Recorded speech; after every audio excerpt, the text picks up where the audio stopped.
Olá, eu vou contar um conto desse livro aqui, As Narrativas Preferidas de um Contador de Histórias, de Ian Breman, ilustrações de Fernando Vilela.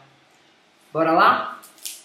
Esse aqui é o Imperador e a Águia, lenda asiática. Bora lá. Há mais de 800 anos existia um grande imperador chamado Gengis Khan. Seu poder e sua inteligência eram conhecidos por muitos dos que viviam naquela época. Os territórios sob domínio imperial estendiam-se por centenas de quilômetros. Quando não estava guerreando, o imperador adorava ficar no seu suntuoso castelo.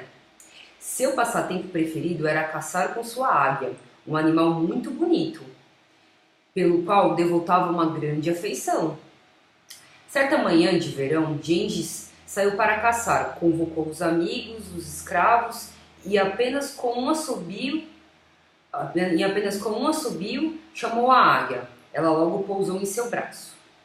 No caminho para o campo da caçada, o imperador movimentou lentamente o braço. A águia reagiu imediatamente, levantou o voo. Planou por alguns instantes no ar e, como uma flecha, deu um rasante em direção ao solo. Um coelho pequenino havia sido capturado.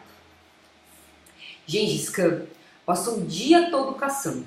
No final da tarde, decidiu voltar sozinho para o seu castelo.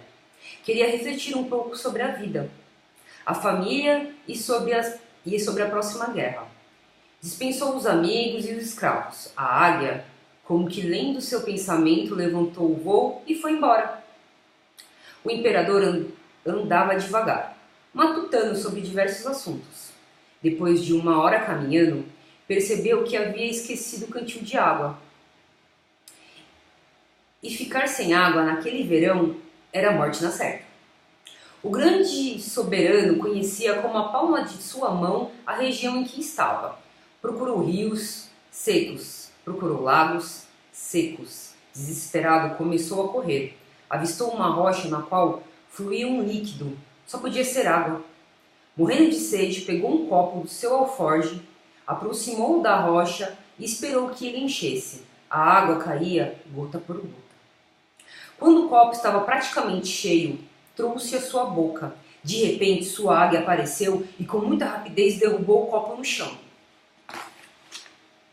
Gengis Khan não compreendia o que sua águia estava fazendo. Dava voltas no céu, gritando sem parar. Ele recolheu seu copo, aproximou-se novamente da rocha e, depois de um bom tempo, conseguiu enchê-lo novamente.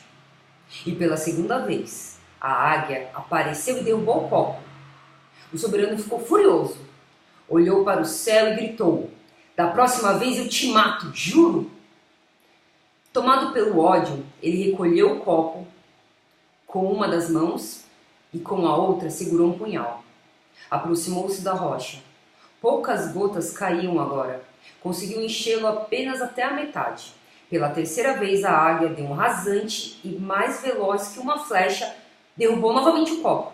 Mas agora, tão rápida como a ave, a mão do imperador conseguiu agarrá-la no ar, apertando seu pescoço. Sem pensar duas vezes, ele cravou o punhal no peito do animal.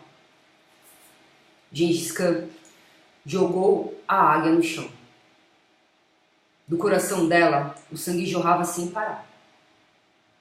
Eu avisei, gritava o imperador. A sede, que estava quase insuportável, fez o imperador voltar-se para a rocha. Nenhuma gota mais caía.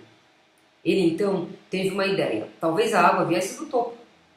Gengis Khan escalou a rocha e, quando chegou ao topo, verificou que tinha razão. Havia uma poça de água muito cristalina lá em cima. Porém, ao olhar atentamente para o fundo da poça, o soberano viu, espantado, uma cobra venenosa morta. O veneno fatal dela escorria rocha abaixo.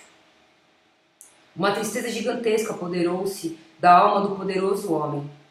Ele tinha acabado de matar sua querida águia, o animal que havia acabado de salvar a vida.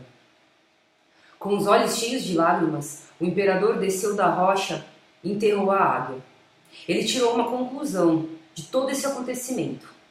Sempre que tivesse raiva novamente, a primeira coisa a fazer seria parar, depois pensar.